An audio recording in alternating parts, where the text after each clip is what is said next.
Il y a près de 2000 ans, Marc Aurèle était l'homme le plus puissant de la planète.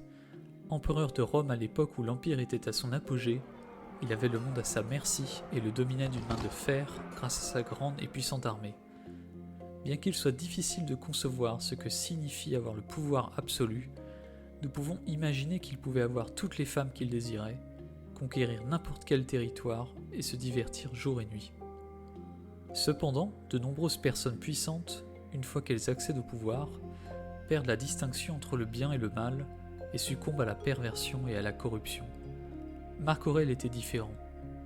Bien conscient des plaisirs illimités qui lui étaient offerts, il a choisi de rejeter ses tentations, contrairement à son fils, Commode, qui s'est laissé emporter par les excès tels que l'alcool, les orgies, les spectacles sadiques du Colisée.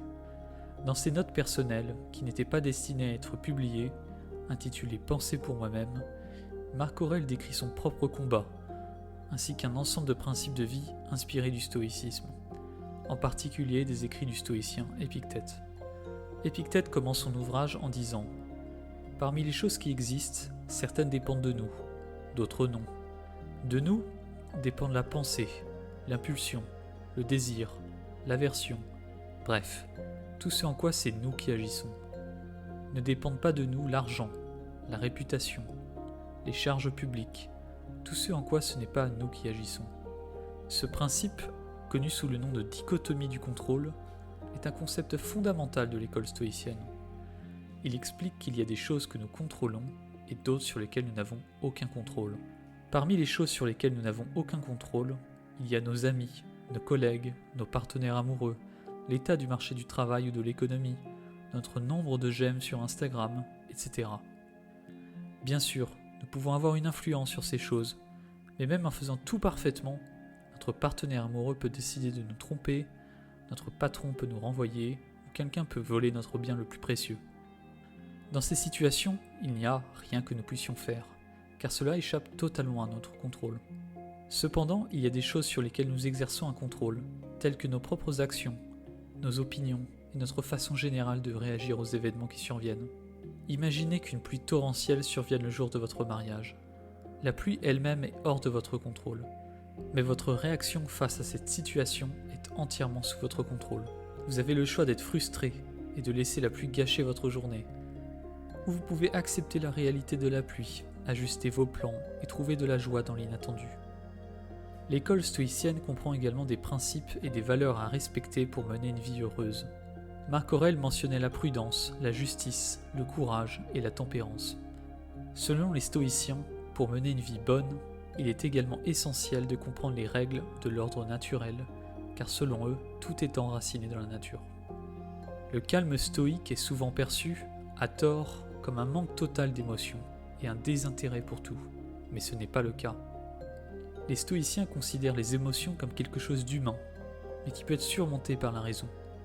En effet, ce n'est pas l'émotion elle-même qui devrait déterminer votre humeur, mais l'attitude que vous adoptez à l'égard de cette émotion. Bruce Lee n'était peut-être pas un stoïcien, mais lors d'une interview en 1971, il a prononcé ces mots. « Fais le vide dans ton esprit, sois sans forme, informe, comme de l'eau. Si tu mets de l'eau dans une tasse, elle devient la tasse. Si tu mets de l'eau dans une bouteille, elle devient la bouteille. Si tu la mets dans une théière, elle devient la théière. L'eau peut couler, ou elle peut écraser. Sois comme l'eau, mon ami. »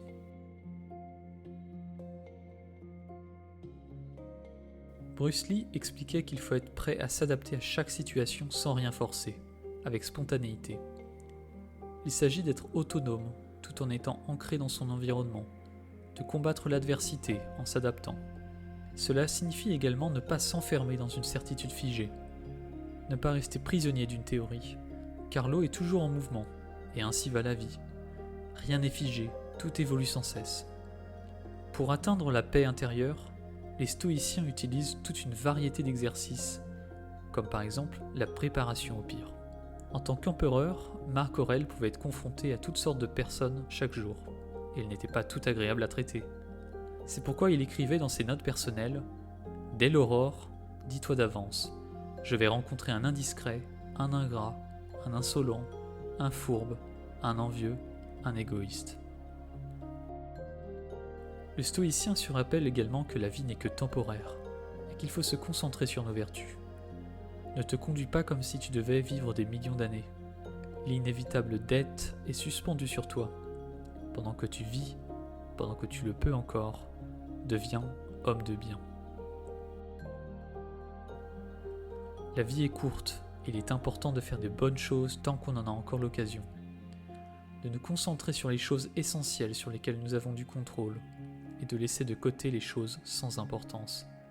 Dans l'agitation du monde moderne, le stoïcisme peut être un instrument précieux pour ne pas nous perdre dans l'océan des distractions et des choses sans importance. Le stoïcisme nous enseigne à reconnaître les limites de notre contrôle et à accepter avec sérénité ce qui échappe à notre emprise. Il nous encourage à cultiver nos vertus, à rester ancrés dans la réalité et à faire preuve d'adaptabilité face aux circonstances changeantes de la vie. En embrassant la philosophie stoïque, nous apprenons à ne pas laisser nos émotions gouverner nos vies, mais à utiliser notre raison pour guider nos actions. Nous comprenons que la véritable richesse réside dans notre intériorité et notre capacité à cultiver la paix intérieure, indépendamment des circonstances extérieures. En adoptant les principes stoïques, nous pouvons trouver la sagesse, la force et la paix intérieure pour mener une vie épanouissante dans un monde en perpétuel mouvement.